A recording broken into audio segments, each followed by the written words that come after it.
this particular video, we're going to be talking about some of the criteria and qualities and factors you need to take a look at when you are picking a language model for your agentic AI application. Are you confused about all the different options that are available today? You are taking a look at commercial language models, open source language models, self-hosted, using it through Hugging Face, through Grok, through Azure, through all these different providers, and you get confused and you wonder, what should I do and which one should I go with?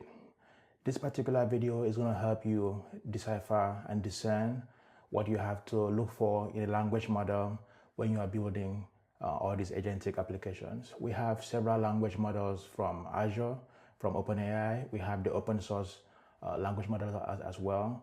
We have language models that are available in the catalog, language models that are available from Hugging Face, from all these different sources. And it is very, very stressful for some people to pick the one that they need for the application.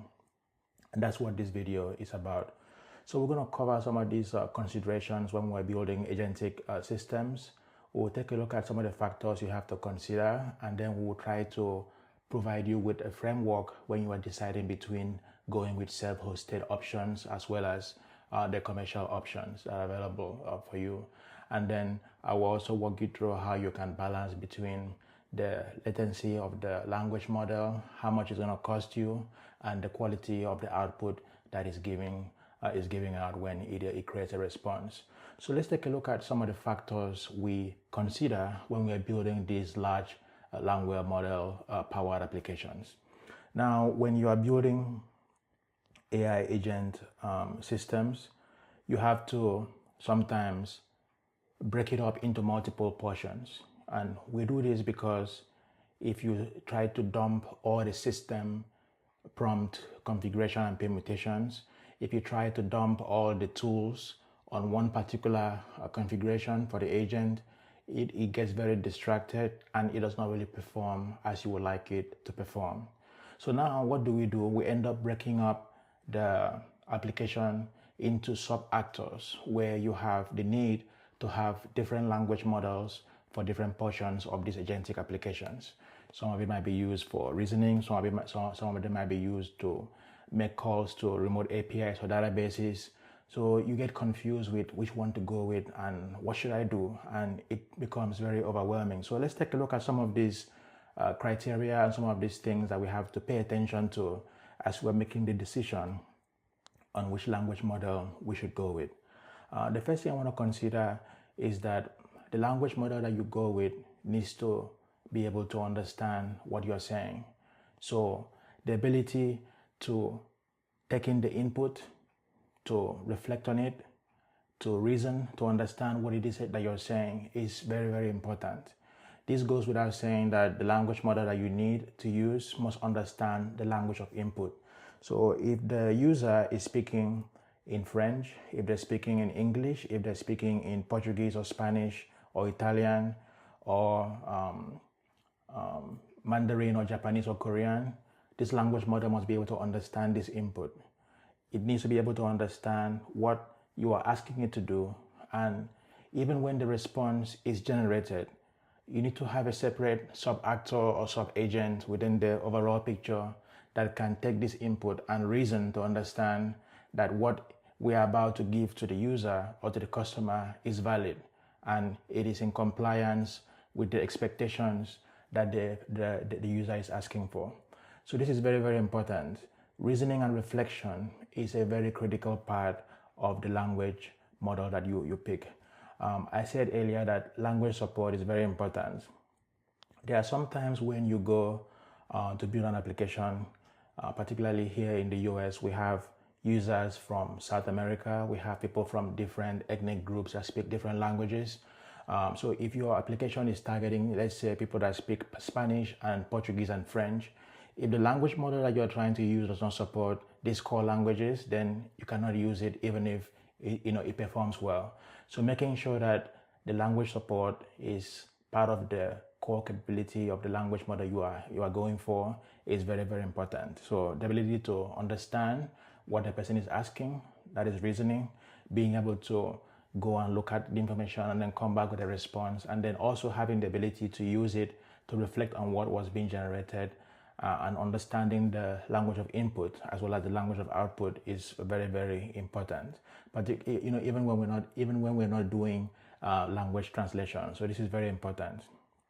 Another thing I want to bring up is having the ability to go out to remote systems to bring in data, having the ability to go out to remote systems to make modifications to existing records. So if you want to have the ability to insert, to update, and to delete records and to retrieve data back from remote databases and APIs, the language model that you choose must have the ability to support tool calling. Some people call it function calling. So if the language model does not support function calling, then it is not going to be useful for your use case. You would have to find another language model to bring in to work in concert or in collaboration with this particular language model. So as you're making your decision to pick a language model, make sure that it supports tool calling if you have the need to bring in external data from external sources or data that was not part of the fine-tuning or the training of the language model when it was being created. So this is very, very crucial. If you don't have this, then the language model cannot be used for that use case.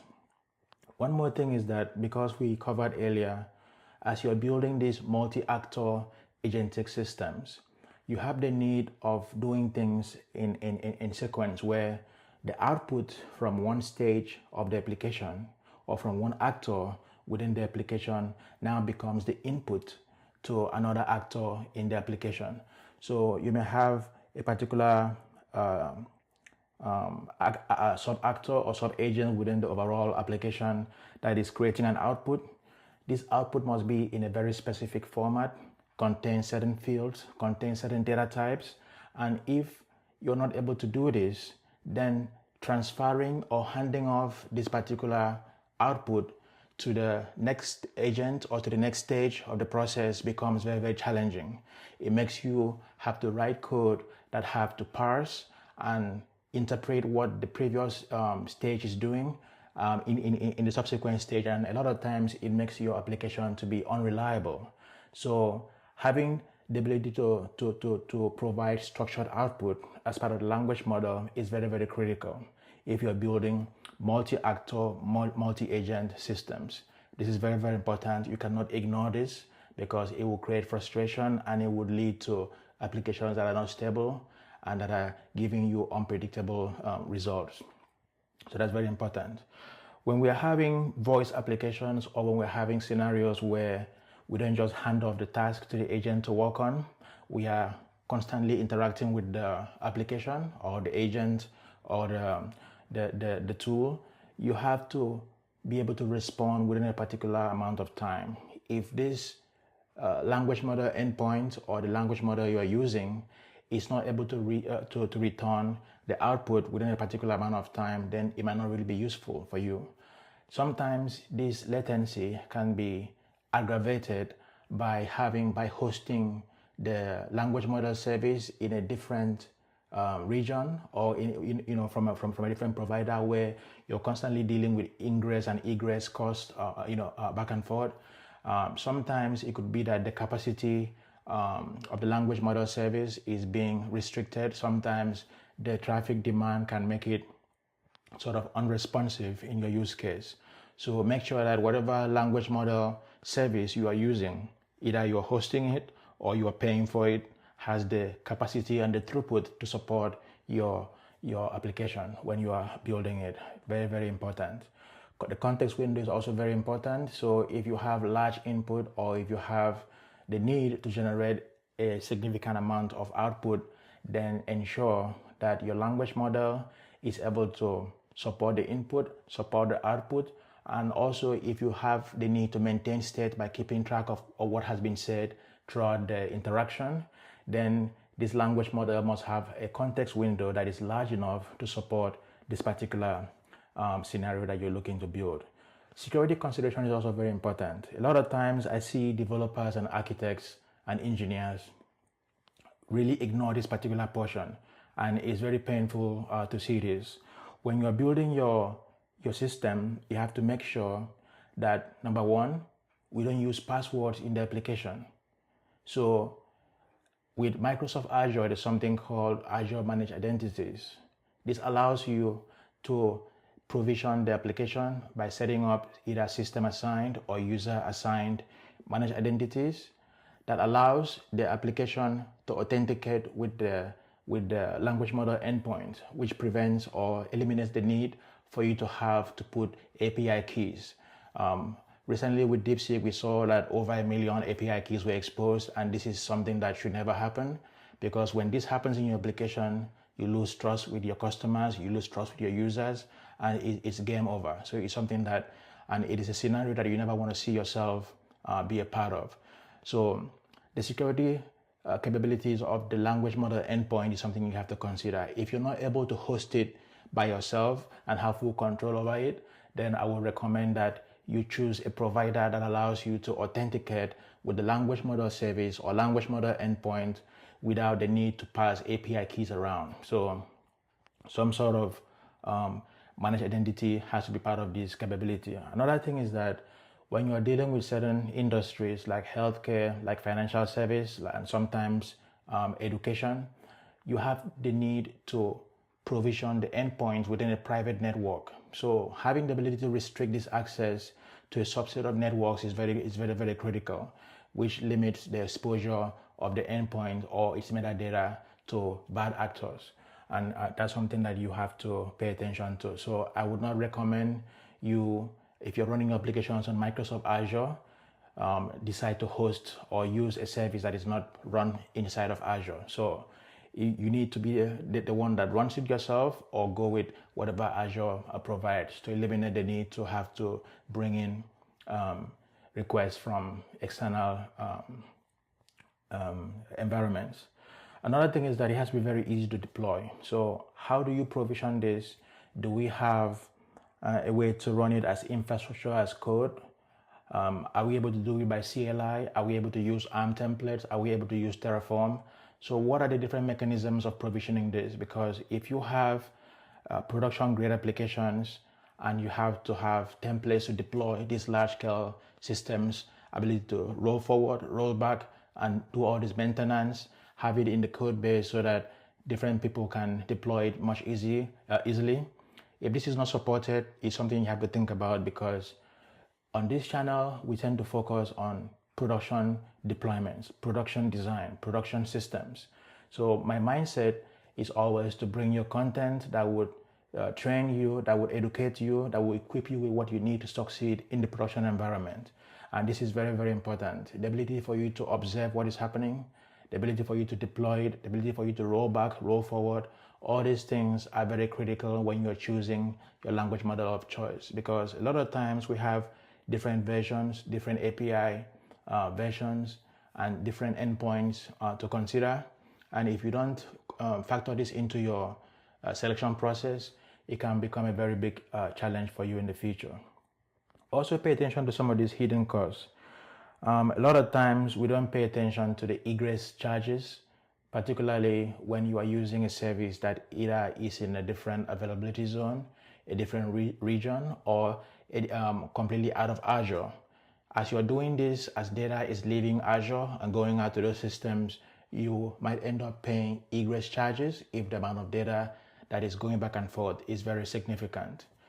Also, if you want to do self-hosting, consider the cost of the virtual machine or virtual machine scale set or the Kubernetes service that you're using to do this deployment.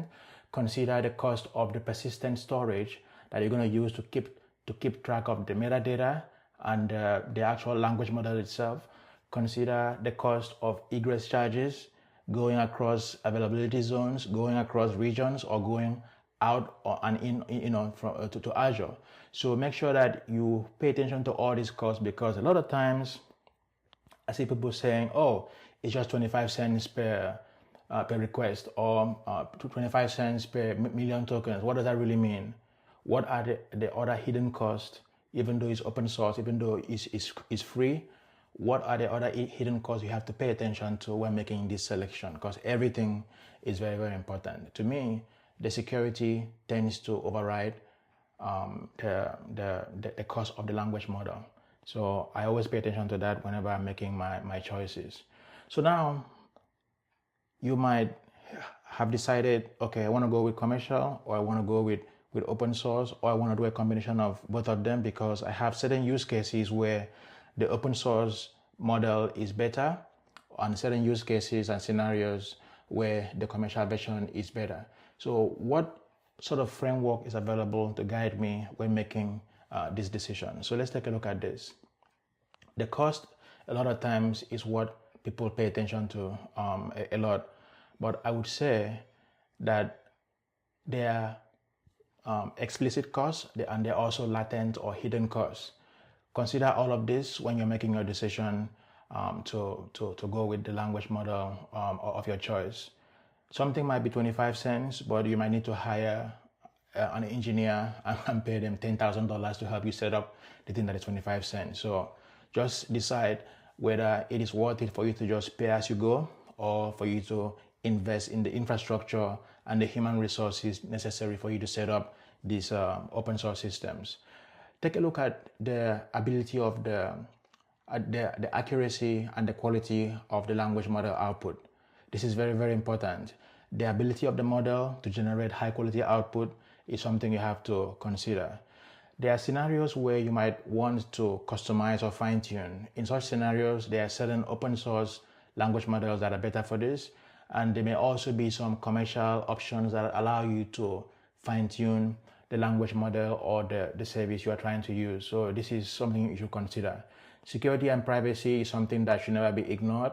It should be part of the original design discussion and consideration. And this is very, very important when we're making the choices. The data privacy, once it is exposed, is something you cannot roll back. If you have a security breach, it's very hard to get back your reputation. So pay attention to this. Take a look at all the risk before you make a decision to pick the language model. The flexibility of deployment is something that I mentioned earlier. How easy is it for you to deploy it? How easy is it for you to roll back to a previous state if you made a mistake? If you have a scenario where you have to send a request to the language model or a portion of the agent and wait for the agentic application to either respond by voice or respond by text, latency and throughput is very, very critical in this scenario. How responsive is the language model endpoint for your particular use case? Will it work, or will it create frustration for the user? So consider this. What are the different integration endpoints and tooling that is available with this language model integration? A lot of times you may need to have a particular SDK for your programming language for the front end or the back end or the mobile application that you're designing. So what are the different SDKs and toolings and frameworks that are available for you to integrate with this language model? And then think about how much you will have to pay to support and to maintain this application. What are the different observability platforms and tools that are available for you to take a look at what's happening so that you can maintain the applications that you have designed. And then the legal considerations is something that we have to take a look at. If you have to host the language model yourself, you are now responsible for the legal ramifications and the compliance requirements that that particular industry, whether it's healthcare or financial services or education, requires you to have. But if you go with the commercial versions, then the provider of the service is responsible for that, and you have to make sure that you validate that they actually have these certifications. This is some of the reasons why you have to really pay attention when you are going with cheap endpoints and cheap providers of these language models. Are they compliant? If you're just doing research and development, it's okay to build a POC and things like that. But when you're going to production, make sure that the service that is providing this language model endpoint is compliant with the industry and with the regulations you are expected to abide by. Very, very important. Finally, it must align with your use case. So does the language model support everything that you need for your application? If it doesn't support it, then it's something that we should not even consider. So I have this matrix here that summarizes the different things you have to consider when choosing between the commercial version and choosing between the open source version. We have cost, performance, the ability to make changes and customize it to your use case, the privacy and security requirements, deployment, the response speeds of the language model to your user, and the support and the compliance, as well as the ease of use. So this was just created so that as you are thinking about picking a language model, you think about all these different things, and it would help you to make the right choice and to pick the right language models for the different portions of your multi-actor agentic AI workflow application. I hope this was helpful. If you found this video helpful, please give it a like. Put it in the comments what you liked about the video. If there's any other topic that you would like me to do a deep dive on, please let me know in the comments as well. And please share with someone else that would find it useful.